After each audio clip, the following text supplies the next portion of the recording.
अध्याय 9। आपकी आदतों को आकार देने में परिवार और मित्रों की भूमिका। हंगरी के लाजलो पोलगर ने 1965 में क्लारा नामक महिला को एक के बाद एक विचित्र पत्र लिखे। जो कड़े परिश्रम में विश्वास रखते थे। वास्तव में वे सिर्फ इसी में विश्वास रखते थे। उन्होंने जन्मजात प्रतिभा का विचार ही ठुकरा दिया था। उनका दावा था कि सतत अभ्यास और अच्छी आदतों के विकास से कोई बच्चा किसी भी क्षेत्र में जीनियस बन सकता है। उनका मंत्र था, जीनियस पैदा नहीं होता बल्कि उसे शिक्षित एवं प्रशिक्षित किया जाता है। लाजलो का अपने विचार में इतना विश्वास था कि उन्होंने इसका अपनी ही संतानों पर परीक्षण करना चाहा और उन्होंने इसी सिलसिले में क्लारा को पत्र लिखे। वे चाहते थे कि उनकी पत्नी ऐसी हो जो सीधे उनके विचार से सहमत हो। क्लारा टीचर थी। वे अपने विचारों को लेकर इतनी अड़ियल नहीं रही होगी जितने लाजलो थे, लेकिन वे भी यह मानती थी कि उचित निर्देशन से कोई भी अपने कौशल में इजाफा कर सकता है। लाजलो ने तय किया कि शतरंज प्रयोग के लिए उपयुक्त क्षेत्र रहेगा और उन्होंने अपने बच्चों को शतरंज का महारथी बनाने के हिसाब से पालने की योजना बनाई। बच्चों को घर में ही स्कूली शिक्षा दी जाएगी, जिसे उस समय हंगरी में दुर्लभ माना जाता था। घर शतरंज की किताबों और प्रसिद्ध शतरंज खिलाड़ियों की तस्वीरों से भरा होगा। बच्चे एक दूसरे के खिलाफ लगातार खेलते रहेंगे और सर्वश्रेष्ठ टूर्नामेंटों में प्रतिस्पर्धा करेंगे। परिवार हर उस प्रतियोगी के टूर्नामेंट इतिहास का सावधानी पूर्वक हिसाब रखेगा जिसका सामना बच्चों ने किया होगा। उनका जीवन शतरंज के लिए समर्पित होगा। लाजलो ने क्लारा से विवाह किया और कुछ ही वर्षों में दंपति 3 बेटियों सुसान, सोफिया और जूलियट के माता पिता बने। सुसान सबसे बड़ी थी और उसने 4 वर्ष की आयु से ही शतरंज खेलना शुरू कर दिया। 6 माह में वह बड़ों को भी हराने लगी। सोफिया उससे छोटी थी। 14 वर्ष की आयु में वह विश्व चैंपियन बन गई और कुछ ही वर्ष बाद वह ग्रैंड मास्टर बन चुकी थी। जूडियट सबसे छोटी और सबसे श्रेष्ठ थी। 5 वर्ष की आयु में ही वह पिता को हराने लगी थी। 12 वर्ष की आयु में दुनिया के शीर्ष 100 खिलाड़ियों में सबसे कम आयु की खिलाड़ी जूडियट ही थी। 15 वर्ष 4 माह की आयु में वह सबसे छोटी ग्रैंड मास्टर बन चुकी थी। वह अब तक के सबसे कम आयु के रिकॉर्ड धारक ग्रैंड मास्टर बॉबी फिशर से भी छोटी थी। 27 वर्ष तक वह दुनिया की पहले नंबर की महिला शतरंज खिलाड़ी रही। पोलकर बहनों का बचपन बहुत असामान्य तरह का था। फिर भी यदि आप उनसे पूछेंगे तो वे दावा करेंगी कि उनकी जीवन शैली बहुत आकर्षक ही नहीं बल्कि सुखद भी थी। अनेक इंटरव्यू में इन बहनों ने कहा है कि उनका बचपन दुष्कर होने की बजाय मनोरंजन से भरा था। उन्हें शतरंज खेलना अच्छा लगता था। इससे उनका मन नहीं भरता था। एक बार लाजलो ने मध्य रात्रि में सोफिया को बाथरूम में यह खेलते हुए देखा। पिता ने उससे कहा, सोने जाओ सोफिया, इन मोरों को अकेला रहने दो। इस पर सोफिया ने जवाब दिया, डैडी ये मुझे अकेला नहीं छोड़ेंगे। पोलगर बहनें उस वातावरण में पली बड़ी जहां पर किसी भी अन्य बात की तुलना में शतरंज को ज्यादा महत्व दिया जाता था। इसके लिए उनकी प्रशंसा होती थी और पुरस्कार मिलते थे। उनकी दुनिया में शतरंज की धुन होना सामान्य था। और जैसा कि हम देखते हैं कि जो भी आदतें हमारी संस्कृति में सामान्य होती हैं, उन्हें सबसे ज्यादा आकर्षक व्यवहार के तौर पर आप देखते हैं। सामाजिक मानकों का मोह खिंचाव। इंसान एक तरह से झुंड के जानवर हैं। हम इसमें फिट होना चाहते हैं, दूसरों के साथ बंधन में बंधना चाहते हैं, ताकि हम हमारे साथियों से सम्मान और अनुमोदन अर्जित कर सकें। इस तरह के झुकाव हमारे अस्तित्व के लिए आवश्यक हैं। हमारे अधिकांश विकासवादी इतिहास में हमारे पूर्वज जनजातियों में रहते थे। कबीले से अलग हो जाना या उससे भी बदतर बहिष्कृत किया जाना एक मौत की सजा थी। अकेला भेड़िया मर जाता है लेकिन झुंड बचा रहता है। इस बीच जिन लोगों ने सहयोग किया और दूसरों के साथ बंधन में बंध गए, उन्होंने बढ़ी हुई सुरक्षा, संभोग के अवसरों और संसाधनों तक पहुंच का आनंद लिया। जैसा चार्ल्स डार्विन ने कहा था, मानव जाति के लंबे इतिहास में जिन लोगों ने सबसे प्रभावी रूप से सहयोग और सुधार करना सीखा है, वे ही प्रबल साबित हुए हैं।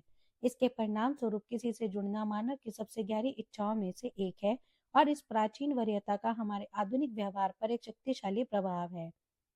हम अपनी पुरानी आदतों का चयन नहीं करते हैं, हम उनकी नकल करते हैं। हम उस स्क्रिप्ट का अनुसरण करते हैं जो हमारे दोस्तों और परिवारों, हमारे चर्च या स्कूल, हमारे स्थानीय समुदाय और बड़े पैमाने पर समाज द्वारा सौंपी गई होती हैं। इन संस्कृतियों और समूहों में से प्रत्येक अपनी उपेक्षा और अपने मानकों के साथ आता है। कब शादी करनी है या नहीं, कितने बच्चे होने चाहिए, कौन सी छुट्टियां मनानी है, अपने बच्चे के जन्मदिन उत्सव पर कितना पैसा खर्च करना है। कई मायनों में ये सामाजिक मानदंड अदृश्य नियम हैं जो प्रत्येक दिन आपके व्यवहार का मार्गदर्शन करते हैं। आप हमेशा उन्हें दिमाग में बनाए रखते हैं, भले ही वे आपके दिमाग के शीर्ष पर ना हो। अक्सर आप अपनी संस्कृति की आदतों का बिना सोचे समझे, बिना कोई सवाल किए और कभी-कभी याद किए बिना अनुसरण करते हैं। फ्रांसीसी दार्शनिक मिशेल डी मोंटेने ने लिखा है, समाज में जीवन के रीति रिवाज और प्रथाएं हमें बहाकर ले जाती हैं। ज्यादातर समय समूह के साथ जाने पर बोझ का एहसास नहीं होता। हर कोई समूह के अनुकूल होना चाहता है। यदि आप एक ऐसे परिवार में बड़े होते हैं जिसमें आपको शतरंज कौशल के लिए पुरस्कार दिया जाता है, तो आपको शतरंज खेलना बहुत पसंद आने वाली बात होगी। अगर आप ऐसी नौकरी में काम करते हैं जहां हर कोई महंगे सूट पहनता है, तो आप भी दिखावा करना चाहेंगे। यदि आपके मित्र एक मजाक साझा कर रहे हैं या एक नए वाक्यांश का उपयोग कर रहे हैं, तो आप भी यह कहना चाहेंगे ताकि वे जान ले कि आपने इसे समझ लिया है। व्यवहार तब आकर्षक होते हैं जब वे समूह के अनुकूल होने में हमारी मदद करते हैं। मैं बहुत खुश हूँ क्योंकि मैं इस पुस्तक में गेम्स ऑफ थ्रोन्स के संदर्भ जोड़ सका। हम विशेष रूप से 3 समूह की आदतों की नकल करते हैं। 1 करीबी समूह, 2 बड़ा समूह, 3 ताकतवर लोगों का समूह। हर समूह आपको अवसर देता है कि आप व्यवहार बदलने के दूसरे नियम का लाभ लें और अपनी आदतों को ज्यादा आकर्षक बना लें। 1 करीबी समूह। आसपास का हमारे व्यवहार पर अधिक प्रभाव पड़ता है। भौतिक वातावरण के संदर्भ में ऐसा था जैसा कि हमने अध्याय 6 में चर्चा की थी, लेकिन सामाजिक वातावरण में भी यह सही होता है। हम अपने आसपास के लोगों की आदतों को ही ग्रहण करते हैं। जिस प्रकार से हमारे माता पिता चीजों को तर्क से संभालते हैं, जिस तरह से आपके साथी एक दूसरे के साथ फ्लर्ट करते हैं, जैसे आपके सहकर्मी परिणाम हासिल करते हैं, आप भी उनका अनुसरण करते हैं। यदि आपके दोस्त सिगरेट पीते हैं तो आप भी कोशिश करते हैं। जब बिस्तर पर जाने से पहले आपकी पत्नी की आदत दरवाजे को 2 बार चेक करने की है, तो आप भी इस आदत को अपनाते हैं। मुझे लगता है कि मैं अक्सर अनुभव किए बिना अपने आसपास के लोगों के व्यवहार की नकल करता हूँ। बातचीत में मैं स्वचालित रूप से दूसरे व्यक्ति के शरीर की मुद्रा को ग्रहण कर लेता हूँ। कॉलेज में मैं अपने रूममेट्स की तरह बात करने लगा था। अन्य देशों की यात्रा करते समय मैं अनजाने में ही स्थानीय उच्चारण का अनुकरण करता हूँ, खुद को रोकने के लिए याद दिलाने के बावजूद। सामान्य नियम कहता है कि हम किसी के जितने करीब होंगे, उतनी ही अधिक संभावना उसकी कुछ आदतों की नकल करने की होगी। हमारे एक अभूतपूर्व अध्ययन में हमने 32 साल तक 12,000 लोगों पर नजर रखी और निष्कर्ष निकाला कि यदि किसी व्यक्ति का कोई दोस्त मोटा था, तो उसके मोटे होने की संभावना 57% बढ़ गई। यह दूसरे तरीके से भी काम करता है। एक और अध्ययन में पाया गया कि अगर किसी रिश्ते में एक व्यक्ति ने अपना वजन कम किया, तो दूसरे साथी का वजन लगभग 1/3 समय में कम हो जाएगा। हमारे दोस्त और परिवार एक प्रकार का अदृश्य सहकर्मी दबाव प्रदान करते हैं जो हमें उनकी दिशा की ओर खींचता है। बेशक सहकर्मी दबाव केवल तभी बुरा होता है जब आप बुरे प्रभावों से घिरे हों। जब अंतरिक्ष यात्री माइक मैसीमिनो MIT में स्नातक छात्र थे, तो उन्होंने एक छोटी रोबोटिक्स क्लास ली थी। कक्षा के 10 लोगों में से 4 अंतरिक्ष यात्री बन गए। यदि आपका लक्ष्य अंतरिक्ष में जाने का था, तो वह कमरा सबसे अच्छी संस्कृति थी जिसकी तलाश आप कर सकते थे। इसी तरह एक अध्ययन में पाया गया कि 11 या 12 साल की उम्र में यदि आपके सबसे अच्छे दोस्त का IQ ऊंचा है, तो बुद्धि के प्राकृतिक स्तरों को नियंत्रित करने के बाद आपका IQ भी 15 साल की उम्र में उतना ही होगा। हम अपने आसपास के लोगों के गुणों और प्रथाओं को आत्मसात कर लेते हैं। बेहतर आदतों के निर्माण के सबसे प्रभावी तरीकों में से एक यह है कि आप ऐसी संस्कृति में शामिल हो जाएं जहां आपका इच्छित व्यवहार सामान्य व्यवहार हो। नई आदतें हासिल करने योग्य लगती हैं जब आप दूसरों को उन्हें हर दिन करते हुए देखते हैं। यदि आप फिट लोगों से घिरे हैं, तो आपके इस पर विचार करने की अधिक संभावना है कि व्यायाम सामान्य आदत है। यदि आप जैज प्रेमियों से घिरे हैं, तो आप मानने लगेंगे कि प्रतिदिन जैज का आनंद लेना उचित है। आपकी संस्कृति सामान्य के लिए आपकी उपेक्षा निर्धारित करती है। खुद के चारों ओर उन लोगों को साथ लें जिनकी आदतें वैसी हैं जो आप खुद विकसित करना चाहते हैं। ऐसे में आप साथ आगे बढ़ेंगे। अपनी आदतों को और अधिक आकर्षक बनाने के लिए आप इस रणनीति को एक कदम आगे ले जा सकते हैं। ऐसी संस्कृति से जुड़ें जहां 1 आपका इच्छित व्यवहार सामान्य व्यवहार हो, 2 आपके और उस समूह के बीच पहले से कुछ बातें समान हो। न्यूयॉर्क शहर के उद्यमी स्टीव काम एक कंपनी चलाते हैं जो नर्ड फिटनेस के नाम से पहचानी जाती है। यह कंपनी नर्ड मिसफिट और म्यूटेंट लोगों की मदद वजन घटाने में करती है ताकि वे सुदृढ़ और स्वस्थ हों। उनके ग्राहकों में वीडियो गेम्स के प्रेमी, फिल्मों के दीवाने और औसत सामान्य आदमी शामिल हैं जो शरीर को सही आकार में करना चाहते हैं। कई लोग जब पहली बार जिम जाते हैं या आहार बदलने की कोशिश करते हैं तो उन्हें अटपटा लगता है। लेकिन यदि आप पहले से ही समूह के अन्य सदस्यों के समान हैं, जैसे स्टार वार्स के प्रति पारस्परिक प्रेम, तो बदलाव अधिक आकर्षक हो जाता है, क्योंकि यह इस तरह महसूस होता है कि जिसे आप पहले जैसे लोगों से ही करते आ रहे हैं। किसी वर्ग से जुड़ने पर प्रेरणा इतनी बरकरार रहती है, उतना कहीं नहीं रहती। यह निजी खोज को साझा खोज में बदल देती है। पहले आप स्वयं ही थे। आपकी पहचान एकल थी। आप एक पाठक हैं, आप एक संगीतकार हैं, आप एक एथलीट हैं। जब आप किसी बुक क्लब या बैंड या साइकिलिंग समूह से जुड़ते हैं, तो आपकी पहचान आपके आसपास के लोगों से जुड़ जाती है। विकास और बदलाव अब व्यक्तिगत खोज नहीं है। हम पाठक हैं, हम संगीतकार हैं, हम साइकिल चलाने वाले हैं। साझा पहचान आपकी व्यक्तिगत पहचान को सुदृढ़ करना शुरू करती है। यही कारण है कि किसी लक्ष्य को प्राप्त करने के बाद भी अपनी आदतों को बनाए रखने के लिए समूह का हिस्सा बने रहना महत्वपूर्ण होता है। मित्रता और समुदाय नई पहचान स्थापित करते हैं और व्यवहार के लंबे समय तक चलने में मदद करते हैं। 2. बड़े समूह का अनुसरण करना। 1950 के दशक में मनोवैज्ञानिक सोलोमन एश ने सिलसिलेवार अनेक प्रयोग किए थे, जो अब प्रत्येक वर्ष असंख्य अंडर ग्रेजुएट्स को सिखाए जाते हैं। हर प्रयोग के शुरू में सब्जेक्ट अजनबियों के समूह के साथ प्रवेश करते थे। उनके लिए अनजान अन्य प्रतिभागी अभिनेता होते थे, जो शोधकर्ता द्वारा लगाए गए थे। उन्हें कुछ सवालों के जवाब पटकथा के अनुसार देने के निर्देश दिए गए थे। समूह को एक लाइन वाला एक कार्ड दिखाया जाता था और फिर लाइनों की श्रृंखला वाला दूसरा कार्ड। प्रत्येक व्यक्ति को दूसरे कार्ड पर वह लाइन चुनने के लिए कहा जाता था जो पहले कार्ड की लाइन की लंबाई के समान हो। यह एक बहुत ही सरल कार्य था। यहाँ 2 कार्ड का एक उदाहरण दिया गया है। प्रयोग हमेशा ऐसे शुरू होता था। पहले कुछ आसान परीक्षण होते थे जिनमें सभी सही लाइन पर सहमति व्यक्त करते थे। कुछ राउंड के बाद प्रतिभागियों को टेस्ट दिखाया जाता था, जो कमरे में अभिनेता को छोड़कर बिल्कुल पिछले वाले की तरह स्पष्ट होता था। वे जानबूझकर गलत जवाब का चयन करते थे। सब्जेक्ट जो छल से अनभिज्ञ होते थे, वे तुरंत हतप्रभ रह जाते थे। उनकी आंखें चौड़ी हो जाती थी। वे अपने आप पर हंस पड़ते थे। वे अन्य प्रतिभागियों की प्रतिक्रियाओं की दोबारा जांच करते थे। उनकी व्यग्रता तब बढ़ जाती थी जब एक के बाद एक दूसरे भी वही गलत प्रतिक्रिया देते थे। जल्दी सब्जेक्ट अपनी आंखों पर शक करना शुरू कर देते थे। आखिरकार वे भी इसका वही जवाब देते थे जो उनका दिल जानता था कि वह गलत है।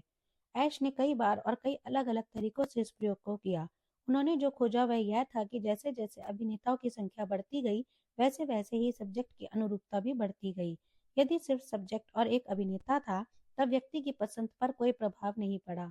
उन्होंने बस मान लिया कि वे एक डमी के साथ कमरे में थे। जब 2 अभिनेता सब्जेक्ट के साथ कमरे में थे, तब भी बहुत कम प्रभाव पड़ा था। लेकिन जब लोगों के तौर पर अभिनेताओं की संख्या 3-4 से लेकर 8 तक बढ़ा दी गई, तो सब्जेक्ट के स्वयं दोबारा अनुमान लगाने की अधिक संभावना बन गई।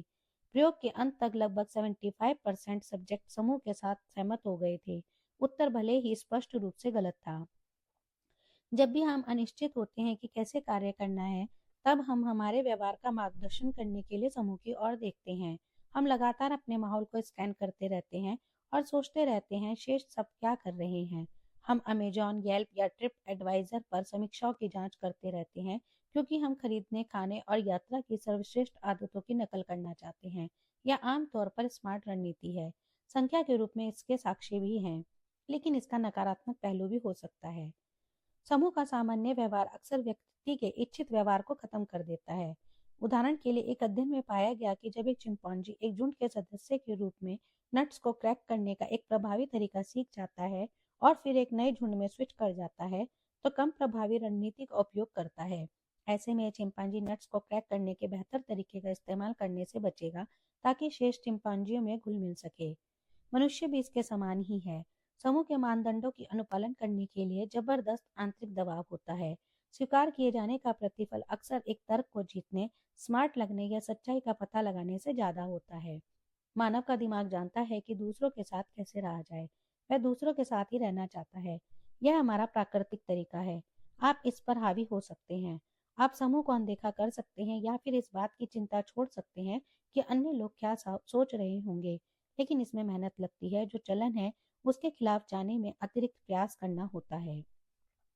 जब आदतों को बदलने का अर्थ समूह को चुनौती देना होता है, तो बदलाव आकर्षणहीन हो सकता है। जब आदतों को बदलने का अर्थ समूह के साथ ढलना है, तो बदलाव बेहद आकर्षक होता है। 3. ताकतवर लोगों के समूह का अनुसरण। हर स्थान पर मानव शक्ति, प्रतिष्ठा और सामाजिक स्तर को पाना चाहता है। हम अपनी जैकेट्स में कई मेडल लटकाना चाहते हैं। हम अपने किताबों में अध्यक्ष या पार्टनर दर्ज कराना चाहते हैं। यह प्रवृत्ति व्यर्थ जरूर लग सकती है, लेकिन यह स्मार्ट प्रयास है। ऐतिहासिक रूप से भी देखें तो जिस व्यक्ति के पास अधिक शक्ति और सामाजिक स्तर होता है, वह कई संसाधन प्राप्त कर लेता है, जीवित रहने की चिंता कम करता है और आकर्षक साथी साबित होता है। हम ऐसे व्यवहारों के प्रति आकर्षित होते हैं जो हमें सम्मान, सहमति, प्रशंसा और सामाजिक स्तर प्रदान करते हैं। हम जिम में ऐसा होना चाहते हैं जिसकी मांसपेशियों में बल हो, या ऐसे संगीतकार होना चाहते हैं जो जटिल से जटिल चीजें बजा सके, या ऐसे अभिभावक होना चाहते हैं जिनके बच्चे खूब उपलब्धियां हासिल करें। यही बातें हमें भीड़ से अलग करती हैं। एक बार हम समूह के अनुकूल साबित हो जाएं, तो फिर हम भीड़ से अलग दिखने के तरीके खोजने लगते हैं। यह एक बड़ा कारण है जिससे हम अधिक प्रभावी लोगों की आदतों पर गौर करते हैं। सफल लोगों के व्यवहार का हम अनुपालन करने लगते हैं, क्योंकि हमारी भी सफल होने की आकांक्षा रहती है। जिन लोगों को हम पसंद करते हैं, उनकी आदतों को हम दैनिक आदतों में शामिल करते हैं। आप अपनी इंडस्ट्री में सर्वाधिक सफल कंपनियों की बाजार रणनीति का अनुसरण करते हैं, अपने पसंदीदा बेकर की रेसिपी को बनाते हैं। आप पसंदीदा लेखक की कहानी कहने की शैली को अपना लेते हैं। जिस तरह से आपके अधिकारी बात करते हैं, आप उनके समान ही बात करने लगते हैं। हम उनकी शैली भी अपनाते हैं जिनसे हम ईर्ष्या करते हैं। उच्च सामाजिक दर्जे के लोगों को सबकी प्रशंसा, सम्मान और सहमति मिलती है। यदि व्यवहार को सहमति, सम्मान और प्रशंसा मिलती है, तो वह हमें आकर्षक लगता है। हम उस व्यवहार को नहीं अपनाते जो हमारे सामाजिक स्तर को घटा सकता है। हम अपने बगीचे की घास काटते हैं और बाड़ को भी ठीक करते हैं, क्योंकि हम आस पड़ोस में कीचड़ का स्थान नहीं बनाना चाहते। जब हमारी माँ आने वाली होती है, तो हम घर साफ करते हैं, क्योंकि हम नहीं चाहते कि कोई हमारे बारे में किसी भी प्रकार का निष्कर्ष निकाले। हम लगातार सोचते हैं, दूसरे मेरे बारे में क्या सोचते होंगे, और अपना व्यवहार इसी के आधार पर परिवर्तित करते रहते हैं। शतरंज की असाधारण प्रतिभाओं में शुमार पोलगर बहनों का उल्लेख इस अध्याय के आरंभ में किया गया था। वे जोरदार और लंबे समय तक बने रहने वाले सामाजिक प्रभाव की साक्षी हैं। इन बहनों ने कई घंटों तक हर दिन शतरंज की प्रैक्टिस की और दशकों तक अपना प्रभाव छोड़ा। ये आदतें और व्यवहार आंशिक रूप से इसलिए भी आकर्षक बने रहे, क्योंकि उन्हें अपनी संस्कृति में सम्मान मिला था। उनके माता पिता की प्रशंसा से लेकर ग्रैंड मास्टर बनने जैसी उपलब्धियों की वजह से उन्हें अपने प्रयास सतत रखने के कई प्रेरक तत्व मिल गए।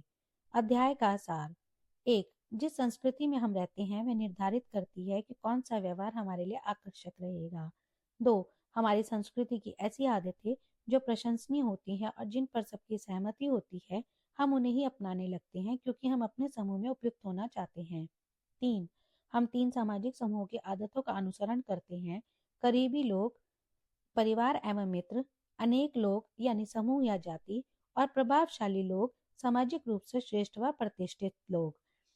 4. बेहतर आदतों को बनाने के प्रभावी तरीकों में से एक यह है कि हम ऐसी संस्कृति से जुड़ जाएं जहां एक आपका इच्छित व्यवहार सामान्य व्यवहार हो, और 2. समूह के साथ आप में पहले से कुछ समानताएं हों। 5. एक समूह या जाति का सामान्य व्यवहार कई बार किसी के इच्छित व्यवहार पर हावी हो जाता है। भले ही हम सही हों, लेकिन भीड़ के साथ की विचारधारा का पालन कर अधिकतर हम गलत हो जाते हैं। 6. यदि किसी व्यवहार को स्वीकृति, सम्मान और प्रशंसा मिलती है, तो वह हमें आकर्षक लगता है।